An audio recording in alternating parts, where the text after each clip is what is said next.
जय श्री राम। राम राम नमस्कार। Education system Bihar में आपका स्वागत है। आज के इस वीडियो में बिहार शिक्षक बहाली 7वें चरण सीटेट बीटेट एस्टेट के बारे में कुछ ज़रूरी बातें करने वाले हैं, महत्वपूर्ण जानकारी साझा करने वाले हैं। तो आप लोग इस वीडियो में बने रहें, वीडियो को अंत तक देखें। यह वीडियो सभी विषय के शिक्षक अभ्यर्थियों के लिए महत्वपूर्ण है। 7वें चरण सीटेट बीटेट एस्टेट उत्तीर्ण अभ्यर्थियों के लिए महत्वपूर्ण है। 7वें चरण शिक्षक अभ्यर्थियों के लिए बड़ी खबर निकलकर सामने आ रही है। वीडियो को शुरू करने से पहले एक नज़र सुर्खियों पर। आप लोग हेडलाइन देख रहे होंगे, इन सभी महत्वपूर्ण बिंदुओं पर बातें करने वाले हैं। आज की तमाम बड़ी खबर के बारे में जानकारी स्पष्ट करने वाले हैं। बड़ी खबर 7वें चरण शिक्षक अभ्यर्थियों के लिए।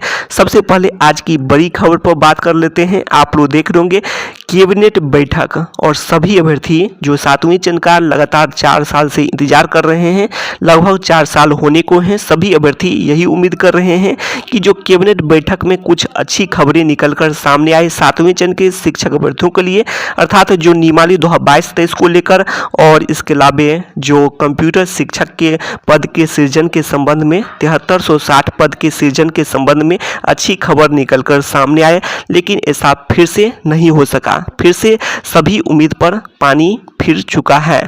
तो ये बातें हैं। अब आगे बात कर लेते हैं। आप लोग देख रहे होंगे क्या जो बातें लगातार वायरल हैं, शिक्षा मंत्री जी सुर्खियों में बने हुए हैं।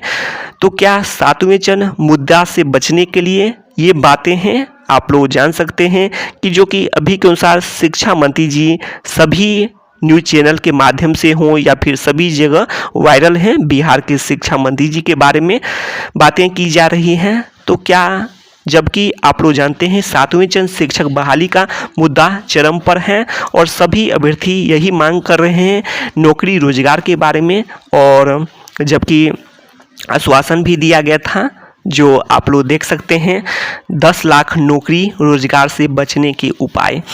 तो क्या 10 लाख नौकरी रोजगार का वादा किया गया था, तो इससे बचने के लिए ये बातें वायरल की जा रही है या फिर वायरल है और सुर्खियों में है।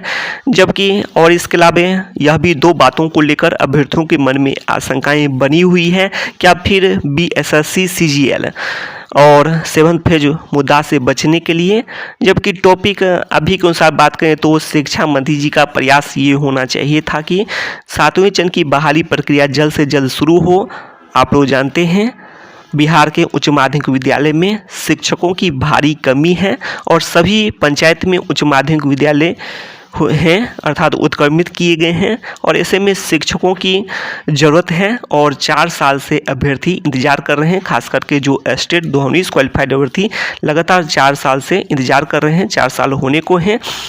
तो ऐसे में अच्छी खबर 7वें चरण विज्ञापन के बारे में बात की जाती है या फिर नियमावली 2022-23 कब तक, या फिर 7वें चरण ऑफिशियल शेड्यूल के बारे में बात की जानी चाहिए थी शिक्षा मंत्री जी का, तो शिक्षा मंत्री जी की ओर से।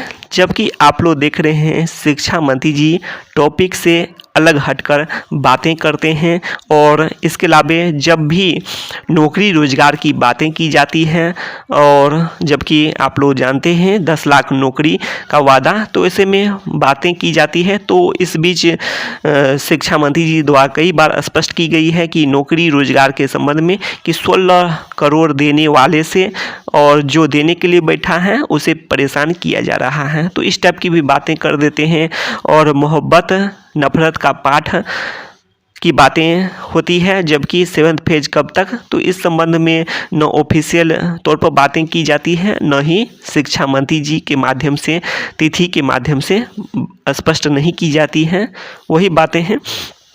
और जबकि आप लोग जानते हैं अभी के समय में सबसे महत्वपूर्ण मुद्दे की बात करें तो यही होना चाहिए 7वें चरण शिक्षक बहाली या फिर जो भी हैं शिक्षकों की जहां भी कमी है। और आप लोग देख सकते हैं यहाँ पर संयोग देखिए आप लोग कि जो बीपीएससी का पेपर लीक हुआ था उसके बाद सोनू वायरल। तो इसके अलावा आप लोग ये भी देख रहे होंगे बीएसएससी का भी हाल में ही हुआ है, पेपर लीक हुआ है। उसके बाद इधर शिक्षा मंत्री जी वायरल हैं और सभी चैनल के माध्यम से अब तो सिर्फ रामचरितमानस की ही बातें की जाती हैं, जबकि जो सबसे अहम मुद्दे हैं सभी अभ्यर्थियों के लिए ज़रूरी है, नौकरी रोजगार का मुद्दा, उस पर बातें अब फिर से लगभग नहीं की जा रही हैं और फिर से यही बातें हैं, और अर्थात टॉपिक जो होना चाहिए उस पर बातें नहीं की जा रही है 7वें वेतन शिक्षक बहाली के बारे में। अब आगे देख सकते हैं आप लोग यहाँ पर, और इस बीच बड़ी खबर है कि 7वें वेतन शिक्षक अभ्यर्थियों द्वारा मुख्यमंत्री जी को ज्ञापन सौंपे गए हैं और सभी अभ्यर्थी अपनी ओर से प्रयास कर रहे हैं कि 7वें वेतन की शिक्षक बहाली जितना जल्द हो सके शुरू हो। काफ़ी समय से चाहे स्टेट दोनों क्वालिफाइड अभ्यर्थी हों या फिर सीटेड बीटेड अभ्यर्थी हों, सभी इंतजार कर रहे हैं। और मुख्यमंत्री जी से मिला आश्वासन, तो मुख्यमंत्री जी की ओर से आश्वासन भी दिया गया है कि जल्द बहाली के लिए, लेकिन आप लोग देखे होंगे ऑफिशियल तौर पर भी मुख्यमंत्री जी निर्देश हों या फिर मुख्यमंत्री जी कहे हैं, और 2 बार शिक्षा विभाग और समीक्षा बैठक भी हुए। शिक्षा विभाग और मुख्यमंत्री जी की समीक्षा बैठक हुई है 2022 में, एक फरवरी के आसपास में हुआ है और एक है सितंबर के आसपास में हुआ है, और दोनों में मुख्यमंत्री जी यही स्पष्ट कर रहे हैं ऑफिशियल लेटर के माध्यम से, आप लोग देखे होंगे कि जहां शिक्षकों की कमी है वहां शिक्षकों की जल्द बहाली हो जहां कमी है। लेकिन क्या इतने दिन बीत चुके हैं फिर भी, लेकिन अभी तक जो अच्छी खबर तक भी निकल कर सामने नहीं आ रहे। नियमावली 2022-23 हो या फिर जो कंप्यूटर शिक्षक के 7,360 पद के सृजन के संबंध में कि फाइनल होकर दोनों बातें आ जाएं, तो ये भी कुछ हद तक अच्छी खबर होगी। और सबसे अच्छी खबर तब बनेगी जब 7वें वेतन का विज्ञापन जारी होता है और जो स्टेट दोनों सभी क्वालिफाइड की नौकरी पक्की होती है, जैसा कि 12 मार्च 2021 को सभी अभ्यर्थी सुने हैं। तो ये बातें जब सच होती हैं तो तब सभी अभ्यर्थी के लिए अच्छी खबर देखने को मिल सकती है।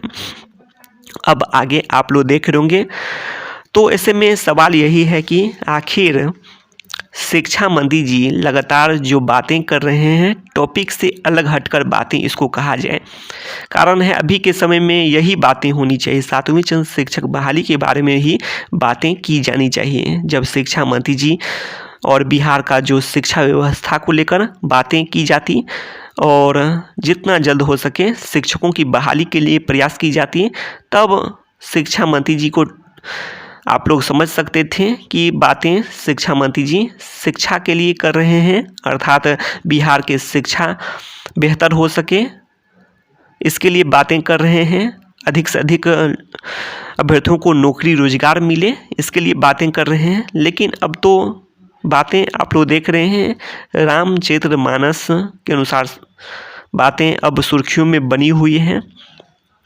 तो यही बातें हैं, अर्थात टॉपिक से अलग हटकर इसे कहा जा सकता है। तो शिक्षा से संबंधित तमाम जानकारी के लिए सब्सक्राइब करें एजुकेशन सिस्टम बिहार को।